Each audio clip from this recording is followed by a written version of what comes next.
عمران خان نے ایک کھانا نہیں کھایا گھر کا ابھی تک, پتہ ہے آپ کو؟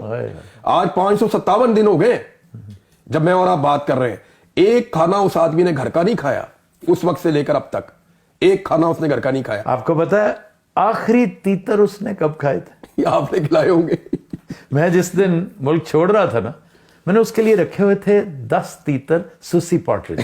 اب سوسی تو بڑے شوق سے وہ کھاتا ہے, اور جو پہاڑ کی ٹاپ پہ ہوتے ہیں وہ اسپیشل ہے. میں نے جب میں وہ ایک جگہ سے گزر رہا تھا میں نے وہاں دیکھے بھی تھے. جی. تو یہ میں نے سوچا ہوا تھا کہ اگر اللہ نے اسے توفیق دی میرے گھر آ ہی گیا, تو اس وقت تک تو 9 مئی نہیں ہوا تھا, کسی نے سوچا بھی نہیں تھا کہ معاملات اس طرف چلے جائیں گے. میرا خیال تھا سیٹل ہو جائے گا معاملہ, تو اس کے لیے میں نے, لیکن اب چونکہ میں نے ملک چھوڑنا تھا, میرے فریج میں وہ پڑا ہوا تھا, دیسی مرغ اس کے لیے پڑا ہوا تھا, ایک مگ پڑا ہوا تھا.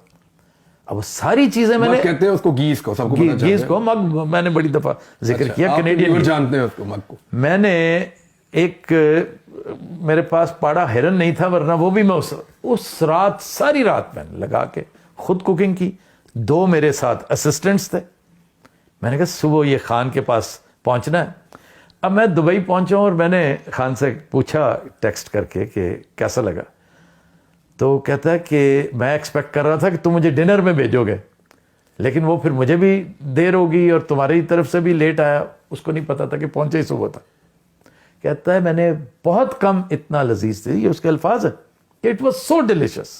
اور باتوں باتوں میں مجھے یاد آیا کہ خان جو بات ابھی تم کر رہے تھے نا عمران, جو مجھے آخری ڈانٹ پڑی ہے نا خان سے, دیکھیں خان پیار محبت تو سب سے کرتا ہے, ڈانٹ وہ کسی کو سناتا ہے. مجھے آخری ڈانٹ ٹیکسٹ پہ ملی, مجھے کہنے لگے کہ you sound very disappointed and dismayed. ایسی بات نہیں کرنی, تم تو اگر تم گھبرا گئے تو پھر تو اس کا مطلب ہے کہ تمہیں سننے والے سارے جو ہیں وہ بھی گھبرائیں گے اور پریشان ہوں گے. تم مایوس لگ رہے ہو, مجھے آج مزہ نہیں آ رہا تمہارے سے بات کرنے. نہیں پاکستانی بڑے تگڑے ہیں آفتاب بھائی. میں آپ کو سیریسلی بتاؤں, ہم لوگ جاتے تھے نا سڑکوں پہ گلیوں میں ادھر ادھر گھومتے تھے, ہر بندہ پوچھتا تھا روکے کی بنے گا. آپ کو پتا ہے اب ہر بندہ بتاتا ہے اے بنے گا. پہلے ہر بندہ پوچھتا تھا کون ذمہ دار ہے, اب ہر بندہ بتاتا ہے کہ یہ ذمہ دار ہے نا. اور صدیق جان نے کیا خوبصورت بات آج تم نے سنائی ہے, مزہ آ گیا سن کے یار. قوم کی آنکھوں کا آپریشن, آنکھوں کا آپریشن, اور کچھ کتا نہیں کتا. پاکستان دی اسٹیبلشمنٹ نے پاکستان کی قوم کی آنکھوں کا آپریشن کر دیا. ہم نے وہ گناہ کیے ہیں جن کی میں نے معافی مانگی خود اپنے سننے والوں سے بھی. ہم سب نے کیے یار, یعنی ہمیں آئیڈیا نہیں تھا نا, ہم ہر چیز مان لیتے تھے. معاشرت علوم کی کتاب پڑھی ہوئی تھی وہ والی جو اسٹیبلشمنٹ نے لکھی ہوئی ہے, ہمیں تو جو کہا مطابق ہی آنا تھا ہم نے.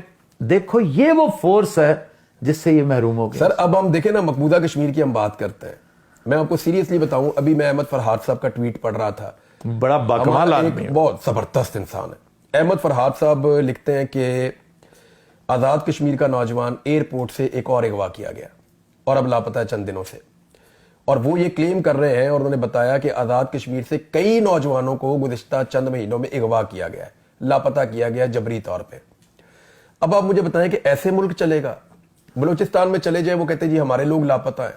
میں آپ کو ایک واقعہ بتاتا ہوں, میں بلوچستان چلا گیا, یہ جو فلڈز آئے ہوئے تھے ہم ان کی مدد کر رہے تھے, اور آپ نے بھی میرے ساتھ بڑا کنٹریبیوٹ کیا تھا. بھابھی آئی تھی میرے پاس, وہ آپ کے کیمپ بھی آئی, بھابھی پورا ٹرک بھر کے ایک دن لے, پورا سامان لے کے کہیں, اس نے کہا میں عمران کو کیوں نہ دوں, وہ پہنچائے, وہ پورا ٹرک بھر کے لے آئی. تو میں نے کہا بھابھی گھر میں سامان ہے, کہتی بیٹا یہ سارا ایکسٹرا میں خرید کے لائی, تو یہ لے کے جا ادھر نا. تو میں وہ سامان لے کر گیا, میں نے بلکہ ان کا بڑا تھینکس بھی کیا, آپ کو پیغام بھی میں نے بھجوایا تھا. وہ خود جانا چاہ رہی تھی, میں کہا کدھر جاتی پھرو گی, تو کہتی میں اعتبار نہیں کرتی. جب تمہارا سنا نا اس نے, ہاں وہ خود لے کر انہوں نے کہا بس اب مجھے جانے میں وہ چلا گیا. اچھا مجھے انہوں نے کہا کہ میں یہ کرائے کے پیسے بھی دیتی ہوں, یہ سامان لے جانے کے پیسے بھی دیتی ہوں. تو وہ ساتھ انہوں نے وہ بھی کیا تھا ہماری ٹیم کو نا.